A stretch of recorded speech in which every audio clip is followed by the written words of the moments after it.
So what is the fascination magicians have with circles and squares? I have a decent little trick right after this short segment. Anyway, I think it's decent, but I just wanted to sort of comment on the issue in general, that it seems like magicians are fascinated with circles turning into squares and vice versa. And you know, the best I can see is that it has to do with the geometrical contrast, in that you understand that contrast before you understand a lot of other concepts. It's a concept that you understand before language. A very small child who doesn't really understand words or any concepts yet can see that a square is not a circle, like, you know, like the kid's toy, where the square peg doesn't fit in the round hole, which is sort of the story of a lot of magicians' lives in general. Yeah, so that geometrical contrast, that one just can't be the other. They don't relate. Like a square could relate somewhat to anything with flat sides and corners, like a triangle or a star or whatever. But your brain has that so far back that when you see it as a magic trick, it's sort of like very primal, the reaction you have. And you know, to that end, I always noticed when I was a kid, obviously as a kid magician, I was doing sponge balls, and I was always shocked that no matter how good I got at the sleight of hand, people would be absolutely amazed. You know, the balls would vanish from one hand of my hand to the other, and then in my pocket, and then finally into their hand, and they'd be like, wow, they'd be blown away. But when I finished with something like this, which I kind of tended to gravitate towards, always, you know, this was a big trick at the time, where you finished and you said, watch this, boom, and the balls turned into a cube. I noticed right away people were twice as blown away by that as my sleight of hand. And I mean, at first it kind of plays with your confidence that, you know, is my sleight of hand just not that good? And when you do the gimmicky thing, they're blown away. But I just realized over time that there was something about the circle and the square, but I couldn't separate it from a very early memory, which I have, which is kind of a funny story, and actually speaks to contrast in general, because when I was young, and I still feel young, so this feels like it's happened in a small period of time, but when I was a kid, there was just no magic to see.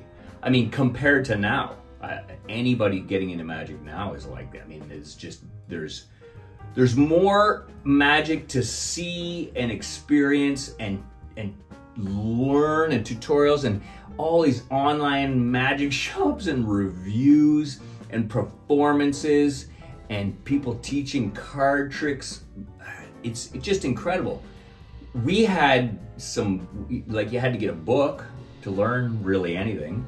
And there was very little magic to see. You know, eventually Doug Henning and David Copperfield came on TV and had these big magic specials, which when we finally could record them, not initially, the VHS wasn't out when they were first on TV, but when we could record them, we watched it a million times until we wore out the tape. You know, there just wasn't much magic. Like, I got to see Kreskin on TV here in Canada. He was on once a week, and he was sort of more grown-up mentalism magic. You know, not like Paul Daniels. Like in the UK, I think they had a little more magic to see. But in general, there was so little magic to see that a big thing in my week was this show called Circle Square. I think it was I'm pretty sure it was a Christian kids show. I don't know what the tie-in was with Circle Square, but it was called Circle Square. And the show started with a kid maybe 3 or 4 years older than me saying, you know, join us or welcome to Circle Square. And they do the Circle Square, the standard metal Circle Square. And I'd just be blown away. Like, I'd wait. It almost sounds sad now when you think about it. I'd wait in front of the TV for that 1 second moment just to see that magic. You know, it's a big deal to me. And so it's sort of logged in the back of my head. So I'm kind of doubly obsessed with the Circle Square thing. Anyway, so all of that aside, this trick I'm gonna do, if you followed along with me at all and you're a magician, you probably have seen that I've been doing an effect, I've been doing different effects, different outcomes and different style effects, but using the same method, because I have this one method I really like and I've gotten fairly decent at. I'm just trying to find the right routine for it.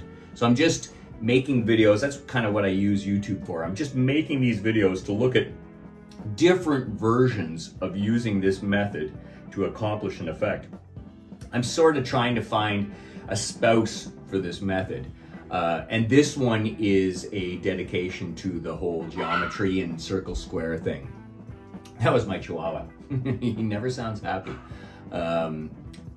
So anyway, check it out. Check it out. Let me know what you think. You know, is this the one, or is this leading me in the right direction? You know, have I come up with something here that kind of works with the methodology? You let me know. Till next time. Have a good one. Okay, you ready, Georgie?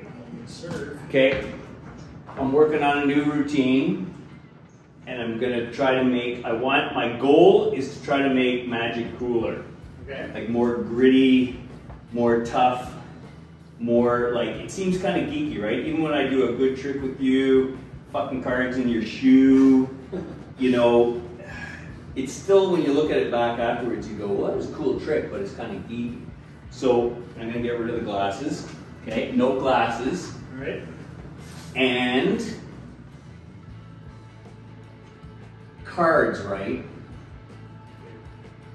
But they're a little geeky, right? Like they're a little dated and they're a little geeky. So look what I've done. Have a look. Take those out. I'm gonna make magic single-handedly. I'm gonna make magic cool again. I'm gonna get more tattoos. I'm gonna wear more like camo, military colored stuff. So you see, it's not just geeky cards. I've made my own cards. Yeah. Give me the box. Show what they're all about there. Just like yes. picturesque. So I've made my own cards. Show them to the camera. You're looking at them, but like turn them up and show them to the camera so they can see them. Yeah. Now, what's important is there's no duplicates. That's right. They're all different. It's much less geeky to sit at home and draw all your own cards. And there's no way that they're marked, because show the backs to them. That's right. They're completely blank. Okay? Yeah. So it's much less geeky, much cooler. You know, people say they don't believe in magic. Those symbols didn't exist on a deck until they came out of my magical imagination. I drew all these myself. So that's step one to making magic cooler. Now, this is going to be, you hold our prediction here. Okay, that's going to be our prediction. Okay. Okay? I'm giving it to you ahead of time. It's not just a garbage bag. It's a grittier looking prediction. It's a tougher cooler. It's not like in a fancy box with like silks or anything like that. A cool magician, like a tough magician, he puts his prediction in a garbage bag. It's simple, it's direct, okay? And obviously I'm gonna want you to pick a card, but the problem with doing the pick a card thing is, you've seen me do it before, and no matter how fair I try to be, I always seem to get them. That's right. Because remember the last trick I did, I showed you the cards, and then I noticed afterwards, you thought that I only kind of pushed you to look at one card. And I said, well, there it is right there, because there was a 2 of clubs where you thought the card you had chosen, because I knew what card you had chosen, and I kind of knew where it was in the deck. So I pointed out the 2 of clubs, and he said, yeah, that's it, right? But it wasn't the 2 of clubs, it was the 2 of spades. Because even though I tried to make it seem like it was super fair, the prediction, you still felt like I had influenced you, like I pushed you. So my goal today is to try to make this as fair as possible. Yeah, okay. Okay? Because it's way cooler if magicians don't get pushy. if they're not being pushy, if they're letting the magic happen between the people, okay? So so what I want you to do is take a piece of tape, and I want you to tape the top of the prediction up. Tape that piece, tape it up to the wall, so I can't be messing with it, okay? I'm not going to be messing with the prediction whatsoever. Yeah, so just stick it to the wall. So he's putting the prediction up on the wall, not me. I'm not messing with anything, okay? He put the prediction there. There's not going to be any switches, okay? And actually, I think we'll keep the box. I'm gonna give you the, hold one of your hands out, okay? Hold both of your hands out, okay? Let me just reach in my pocket here. I'm gonna do the sneaky move, okay? I'm gonna do the sneaky magic move right now, okay? I just did the sneaky magic move, okay? Because I'm a cool magician, I don't have to cover anything up. When I'm doing the sneaky move, I can tell you I'm doing the sneaky move, okay? So you keep the box, all right? Now, we're gonna make this as fair as possible. Actually, you don't even need to put that hand down. We're gonna make this so fair. So, I'm gonna cut the deck in half. That looks like about half, okay? The half you choose is the half we're gonna use. Okay. So I'm not tricking you, I want you to use this half. So I say, pick half, and you point at this half and I go, well, let's put that half away. Right? I'm not tricking you. The half you pick is the half we use. Which half do you want to use? You sure? Yeah. Okay. Okay, hold on to it for a second. Okay. These are gone. Gone. They're gone. Gone. We're going to do it again. Which half do you want? You sure? Yeah. Okay. Gone. Okay? One more time.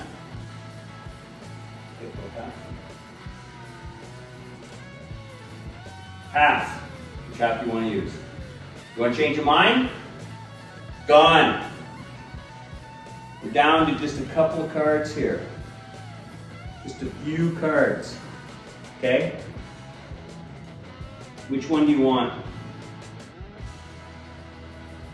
You want to change your mind? Sure? Yeah. Don't show me. Show the camera what you chose. You look at it. You look at it. Do you know what you chose? Yeah.